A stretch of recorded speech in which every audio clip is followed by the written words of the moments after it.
चलिए दोस्तों, आपका स्वागत है हमारे YouTube चैनल आदर्श ऑनलाइन क्लासेस। दोस्तों, आज हम आपको बताएंगे अनुपात पे यानी रेशियो पे आधारित हम प्रश्न को कैसे सॉल्व करते हैं।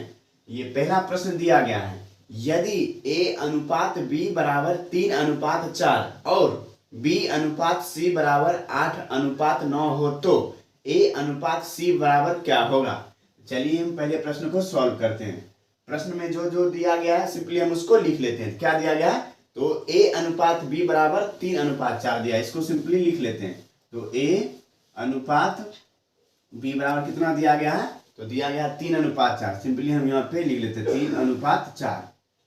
फिर इसके बाद b अनुपात c बराबर कितना दिया गया है, तो b अनुपात c बराबर कितना दिया गया है, तो 8 अनुपात 9, सिंपली हम यहाँ 8 अनुपात 9 लिख लेंगे। इसके बाद अनुपात में अनुपात का बंटवारा हमेशा क्रम से होता है। a का मान हो जाएगा 3 और b का मान 4, यहाँ पे b का मान 8 और c का मान 9 हो जाएगा। यहाँ तक कोई दिक्कत नहीं। इसके बाद हमसे लास्ट में पूछा है तो a अनुपात c, तो हमें कहाँ तक जाना है, a b c, यानी हमें c तक जाना होगा। सिंपली इसको हम सॉल्व करते हैं। तो a अनुपात b अनुपात c तक, क्योंकि हमें c तक मान लाना है, यानी a c का मान लाना है, तो हमें c तक जाना होगा। तो चलिए a का मान कितना है, तो a का मान यहाँ पे 3 दिया है, सिंपली हम यहाँ पे 3 लिखेंगे। इसके बाद b का मान 4, तो यहाँ पे हम 4 लिखेंगे। इसके बाद b का मान कितना है 8, ऊपर में लिखेंगे, इसके नीचे में लिखेंगे b का मान 8। इसके बाद c का मान कितना है, c का मान 9 है, इसको हम 9 लिखेंगे। और जिसके आगे जो खाली जगह रहेगा उसी संख्या को हम आगे लिखेंगे। इसके आगे खाली जगह है तो 4 को हम बढ़ा के यहाँ पे लिखेंगे। इसके आगे ये खाली जगह है, इसी संख्या को हम आगे लिखेंगे, नहीं इधर पे भी हम 8 बढ़ाएंगे। सिंपली हम इसको मल्टीपल करेंगे, 9 चौक 36, ये कितना हो जाएगा 8 चौक 32 अनुपात, ये कितना हो जाएगा 8 तिया 24। आपको हमेशा याद रखना होगा कि अनुपात यानी रेशियो जितना सरल हो सके हम सरल कर सके। इसके बाद यहाँ तक हो गया। तो लास्ट में हमें क्या पूछा है, तो हमें पूछा है a अनुपात c का मान। यहाँ पे देखिए, तो a अनुपात c का मान पूछा है, तो a अनुपात c का मान तो कितना, a का मान कितना है, तो 24, यहाँ पे हम 24 देंगे। इसके बाद फिर c का मान कितना है, तो 36, यहाँ पे हम 36 देंगे। इसको हम सिंपली काटते हैं, 12 दूनो 24 और 12 तिया 36, 2 अनुपात 3 हमारा राइट आंसर हो जाएगा। तो चलिए दोस्तों, हम फिर नेक्स्ट प्रश्न को सॉल्व करते हैं। प्रश्न दिया गया है, यदि a अनुपात b बराबर 3 अनुपात 2 और b अनुपात c बराबर 3 अनुपात 4 हो तो a अनुपात c बराबर क्या होगा। तो चलिए हम दूसरे प्रश्न को हम सॉल्व करते हैं। प्रश्न दिया गया, पहले जो जो दिया गया हम सिंपली हम उसको लिखेंगे। तो क्या दिया गया है, तो a अनुपात b, तो a अनुपात b का मान कितना है, तो 3 अनुपात 2, तो हम लिख लेंगे 3 अनुपात 2 दिया गया। इसके बाद b अनुपात c दिया गया, यानी b अनुपात c, इसका मान कितना दिया गया है, तो इसका मान 3 अनुपात 4 दिया गया है। यहाँ तक कोई दिक्कत नहीं। इसके बाद हमसे प्रश्न में पूछा है तो a अनुपात c, तो हमें c तक जाना होगा, तो हमें लिखेंगे a अनुपात b अनुपात c। चलिए a का मान कितना है, तो a का मान 3 है, तो हम यहाँ पे 3 लिखेंगे। इसके बाद b का मान कितना है, तो 2, तो b का मान हम यहाँ पे 2 लिखेंगे। यहाँ तक कोई दिक्कत नहीं। इसके बाद b का मान फिर यहाँ पे कितना है 3, तो b का मान हम इसके नीचे लिखेंगे, तो कितना है b का मान, तो 3, यहाँ पे हम 3 लिखेंगे। अनुपात c का मान कितना है, तो 4, यहाँ पे हम 4 लिखेंगे। यहाँ तक कोई दिक्कत नहीं। जिसके आगे जो खाली जगह रहेगा उसी संख्या को हम आगे लिखेंगे। इसके आगे हम इसी संख्या नहीं 2 को बढ़ाएंगे, इसके आगे खाली जगह है हम इसी संख्या को आगे बढ़ाएंगे, यहाँ पे 3 हो जाएगा। अब सिंपली इसको मल्टीपल कर लेते हैं। 2 चौक 8 अनुपात 2 तिया 6 अनुपात 3 तिया 9। लास्ट में हमसे क्या प्रश्न में पूछा गया है, तो a अनुपात c, तो हमसे पूछा है a अनुपात c, तो a का मान कितना है, तो a का मान है 9 अनुपात c का मान कितना है, तो 8। यही हमारा राइट आंसर हो जाएगा, 9 अनुपात 8। तो चलिए दोस्तों, हम फिर नेक्स्ट प्रश्न को सॉल्व करते हैं। प्रश्न दिया गया है, यदि a का 60% बराबर b का 3/4 हो तो a अनुपात b बराबर क्या होगा। चलिए हम ये तीसरे प्रश्न को सॉल्व करते हैं। प्रश्न क्या दिया गया, a का 60%, यानी a का मतलब गुना 60 बटा प्रतिशत को हटाएंगे, बटा में 100 आएगा। तो a का 60% बराबर क्या दिया गया है, b का 3/4 यानी b का 3/4, क्योंकि ये प्रश्न में दिया गया हो तो a अनुपात b का मान। तो सबसे पहले हम a अनुपात b का मान लाएंगे। चलिए हम सिंपली इसको सॉल्व करते हैं। ये 0 से ये 0 खत्म, 2 3 6, 2 5 10, इसको हम काट लिए हैं। तो चलिए फिर इसको हम करते हैं। तो a इंटू 3/5 इधर बचा, इधर देखिए b इंटू 3/4, यहाँ तक कोई दिक्कत नहीं। इसके बाद हम एक बात को आपको बताते हैं, जब भी गुणों में हो और जब भी बराबर हो ये एक दूसरे के विपरीत होते हैं।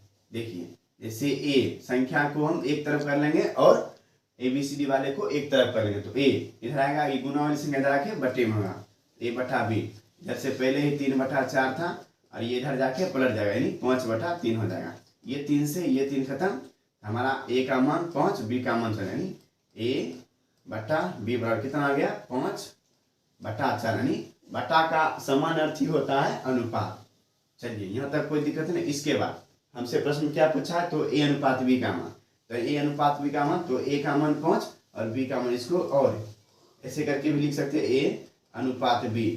तो a का मान कितना है 5 और b का मान कितना है 4, यही हमारा राइट आंसर होगा।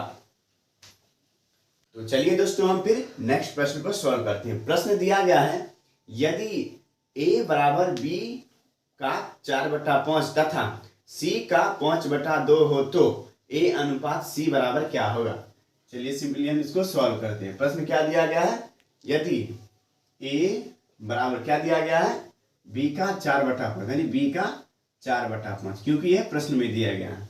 इसके बाद तथा b क्या दिया गया है, b बराबर c का 5/2, यानी c का मतलब गुना 5/2।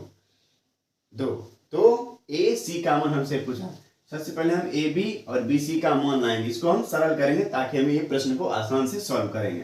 तो ए संख्या को एक तरफ कर लेंगे और ABCD वाले को एक तरफ, गुना वाली संख्या इधर आके क्या हो जाएगा बटे में। तो a/b बराबर क्या हो जाएगा 4/5, b गुना वाली संख्या नीचे आके बटे में, तो c यानी बटे में जाते b/c बराबर 5/2। देखिए ये हमारा a का मान आ गया 4, ये हमारा b का मान आ गया 5, यहाँ पे देखिए हमारा b का मान 5 और यहाँ c का मान 2 आ गया। अब हम सिंपली a अनुपात c का मान निकाल सकते हैं। तो हमें c तक जाना होगा, तो a अनुपात b बराबर c।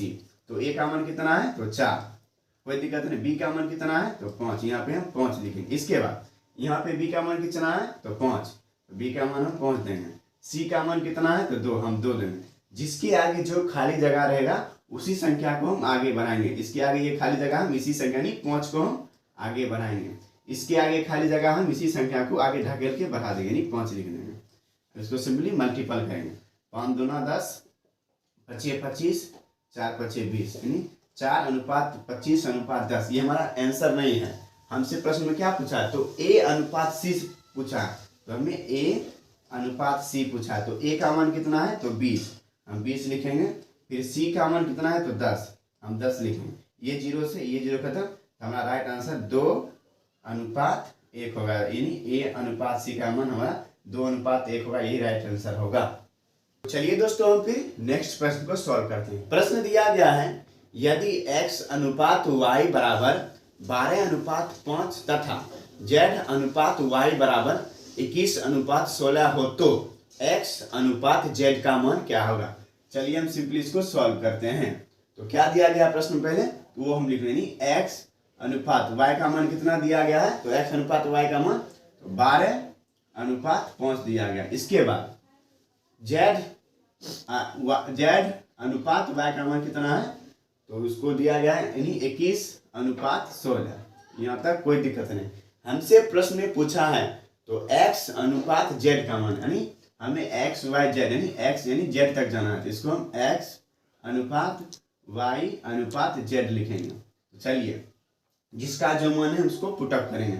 x का मान कितना है, तो x का मान 12 है, तो इसको हम 12 लिखेंगे। अनुपात y का मान कितना है, तो 5, हम 5 लिखेंगे। इसके बाद z का मान कितना है, देखिए z का मान कितना है, तो 21 है, तो z का मान हम 21 लिखेंगे यहाँ पे z के सामने ही। इसके बाद y का मान कितना है, तो 16, तो y का मान हम यहाँ पे हम सामने में 16 लिखेंगे। जिसके आगे जो खाली जगह रहेगा उसी संख्या को हम बढ़ाएंगे। यहाँ पे हम 5 को बढ़ाएंगे और यहाँ पे हम 16 को बढ़ाएंगे। यहाँ तक कोई दिक्कत नहीं। इसके बाद हम इसको सिंपली हम सॉल्व करते हैं। तो इसको हम सॉल्व करते हैं। 1 1 5 5 5 2 105 16 5 80। इसको 12 16 कितना है 12 16 6 2 12 7 2 1 2 9 यानी 192 होगा। इसके बाद हमसे क्या पूछा है प्रश्न में, तो हमसे पूछा है प्रश्न में x अनुपात z का मान। तो हमसे पूछा है x अनुपात z का मान। तो x का वैल्यू कितना है, तो x का 192 है अनुपात z का कितना है 105 है। सिंपली हम इसको काटते हैं। कौन सा टेबल से कटेगा 7 2 14 और 5। इसको हम काटते हैं 3 छक 18 हाथ में 3 छक 12 3 3 9 3 5 64 अनुपात 35 हमारा राइट आंसर होगा।